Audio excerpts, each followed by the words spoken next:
اور ان پر آدم کے 2 بیٹوں کی پیشنگوئی حق کے ساتھ تلاوت کرو جب ان دونوں نے اللہ کا قرب حاصل کرنے کے لیے قربانی پیش کی، بس اس میں سے ایک کی قبول ہوئی اور دوسری کی قبول نہیں ہوئی۔ اس نے کہا میں تجھے ضرور قتل کروں گا۔ اس نے کہا بے شک اللہ تقوی اختیار کرنے والوں سے قربانی قبول کرتا ہے۔ اب دیکھیں یہاں اللہ تعالیٰ بتا رہا ہے، یہاں ایک مثال ہے، یہ بڑی امپورٹنٹ مثال ہے کہ آدم کے 2 بیٹوں کے بارے میں قصہ سنا دو۔ بائبل میں جو لکھا ہے حابیل اور قابیل نہیں ہے، یہ ایک عورت کے پیچھے ایک دونوں نے مار دیا، وہ نہیں ہے یہ۔ اللہ کا قرب حاصل کرو دونوں۔ اللہ نے کہا دونوں نے اللہ کا قرب حاصل کرنے کے لیے کہا گیا ان کو دونوں اللہ کا قرب حاصل کریں، تو اس میں سے ایک کی اللہ کا قرب حاصل کر لیا، اس نے صحیح طرح محنت کی جو اللہ نے کہا، اس کو قرب حاصل ہو گیا۔ تو جس کا قرب حاصل نہیں ہوا اسے کیا کہا کہ میں تجھے ضرور قتل کروں گا۔ کس کو؟ جس کا اللہ کا قرب حاصل جس نے کر لیا۔ یعنی قرب جو اللہ کا حاصل کر لیتا ہے تو دوسرا آدمی اس کو قتل کرنے کے لیے تیار ہو جاتا ہے۔ آدم کو اللہ نے کہا سجدہ کرو، کس کو؟ کس سے کہا؟ فرشتوں سے۔ ابلیس کو کیوں برا لگا؟ اس لیے کہ وہ کہا میں زیادہ اچھا ہوں اس سے۔ تو آپ جو قرب اللہ نے سٹینڈرڈ بنائے ہیں اس کے اندر آپ کو قرب اللہ کا حاصل کرنے کی اللہ کی آیتیں پتہ ہونی چاہیے، اور جن کو اللہ کا قرب حاصل نہیں ہوتا وہ دوسرے جو قرب حاصل کر لیتا ہے اس سے جلتے ہیں، اس کو برا کہیں، اس کو قتل کرنے کے لیے تیار ہیں۔ فزیکل کلنگ، سائیکولوجیکل کلنگ کریں گے، اس کی بیٹھ کے برائیاں کریں گے، بیٹھ کے کنٹینیوس نان سٹاپ، کیونکہ خود کچھ نہیں کر رہے ہیں نا، خود قرب کرنے کے لیے کوئی کوشش نہیں ہے، لیکن اگر کوئی کر لے تو اس کے خلاف بات کرنا ضروری ہے۔ فزیکل قتل کریں گے، سائیکولوجیکل قتل کریں گے۔ تو یہ اللہ کا ایک فینومنا ہے کہ اللہ جس سے کائنات بنائی ہے، پوری کائنات، اس کا کون نہیں چاہتا قرب حاصل کرنا چاہتا؟ اگر آپ جنون اس کا قرب حاصل کرنا چاہیں گے تو اللہ اگر آپ کی قبول کر لے گا قربانی تو دوسرا آدمی آپ کو ضرور قتل کرنے کی تیاری کرے گا۔ یہ آدم کے 2 بیٹوں کی کہانی ایسی کہانی نہیں ہے، یہ ریئل بات ہے۔ کائنات کا مالک اللہ تعالیٰ ہے، اس کا قرب اگر آپ حاصل کر لیں دوسرا آپ سے جلے گا۔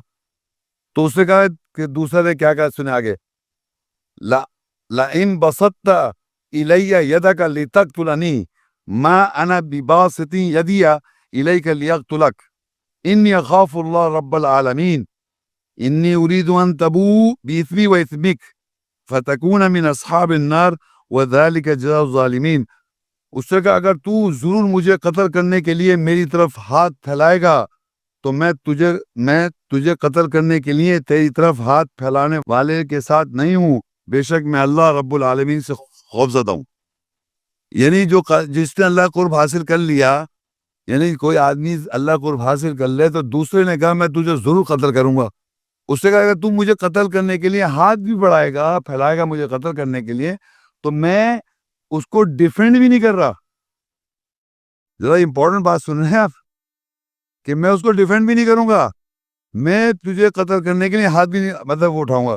اگر تو ضرور مجھے قتل کرنے کے لیے میری طرف ہاتھ پھیلائے گا تو میں تجھے قتل کرنے کے تیری طرف ہاتھ پھیلانے والوں کے ساتھ نہیں ہوں، میں نہیں کروں گا ایسا، بے شک میں اللہ رب العالمین سے خوف زدہ ہوں۔ یہ ہے مومن، یہ ہے وہ اللہ قرب والا جو اللہ کے لیے زندگی گزار رہا ہو، اس کو انسانی کی اہمیت کیا ہے؟ کچھ بھی نہیں، وہ بھی تو مر جائے گا۔ اگر وہ مجھے قتل کر بھی دے گا کوئی آدمی تو الٹیمیٹلی تو اس سے بھی تو مر جانا ہے، اور مجھے کوئی آدمی قتل نہیں کر سکتا، کیونکہ نفس جو ہے اللہ نے کل نفس ذائقۃ الموت اس کا ایک وقت مقرر کر رکھا ہے، نہ اس سے پہلے نہ اس سے بعد، اس کو مار ہی نہیں سکتا۔ اللہ نے چھوٹ دے رکھی ہے شیطان کو، ورغلاتا ہے وہ، جب شیطان ورغلا دیتا ہے تو وہ آدمی اس کی ورغلانے میں یا جلسی میں وہ قتل کرنے کا ارادہ کرتا ہے، جیسے اس نے جلسی میں کیا کہ اللہ کا جس کا قرب حاصل ہو گیا تو اس کو قتل کرنے کا ارادہ کر لیا، اور جو اللہ قرب حاصل کر لیتا ہے اس کو پرواہ نہیں ہے کہ آپ مجھے قتل کر دیں۔ دیکھیں آگے لکھا ہے بے شک میں ارادہ کرتا ہوں کہ تو میرے قتل گناہ کے ساتھ اور اپنے گناہ کے ساتھ ٹھہر جائے، پس تو آگ والوں میں سے ہو جائے اور ظالموں کی جزا ہے۔ یہ نہیں انہوں نے کیا جس نے کہا تو مجھے قتل کر دے گا تو میرا گناہ ہو جائے گا تجھ پر۔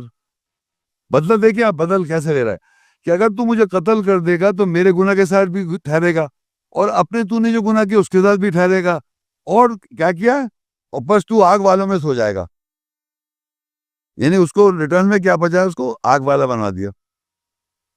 تو آپ یہ سمجھے کہ اللہ کی قربت آپ حاصل کر رہے ہیں، اور اگر کوئی مارنا چاہے تو مارنے دے اس کو، اگر اللہ کو وہ مارنے دے مر جائے، اگر وہ مار دے گا تو آپ کی ہو جائے گی قربت حاصل تو کریں پہلے۔ مگر کیونکہ ہم یہ سمجھتے ہیں کہ ہم اللہ سے بڑھ کے ہم بدلہ لے لیں، اللہ تو ہمارا کچھ نہیں کرے گا، تو اللہ کے ساتھ ہونے والے قربت حاصل کرنے والے جو ہیں وہ مرنے کے لیے تیار ہے، ان کو مارنے سے کوئی فرق نہیں پڑ رہا۔ تو وہ کہہ رہا ہے کہ میں اگر تجھے مارے گا مجھے تو میرے گناہ کے ساتھ اور اپنے گناہ کے ساتھ تو جو ہے ٹھہر جائے گا، اور بس تو آگ والوں میں سے کیسا بدلہ لیا اس نے کہ آگ میں ڈال دیا اس کو، آگ والوں کے ساتھ ہو جائے گا۔ آگے پورے المائدہ 5:30 اور 31 کنٹینیوٹی میں فطوعت له نفسه قتل اخیہ فقتله فاصبح من الخاسرین، پس اس کے نفس نے اس کو اپنے بھائی کے قتل کے لیے رضامند کر لیا، پس اس نے اس کو قتل کر دیا، پس اس کی صبح نقصان اٹھانے والوں میں سے ہوئی۔ یعنی پھر الٹیمیٹلی اس کی نفسیات نے جو جس کا قرب حاصل نہیں ہوا، اس کی نفسیات نے فائنلی یہ فیصلہ کیا کہ میں اس کو قتل کر دوں، اور پھر اس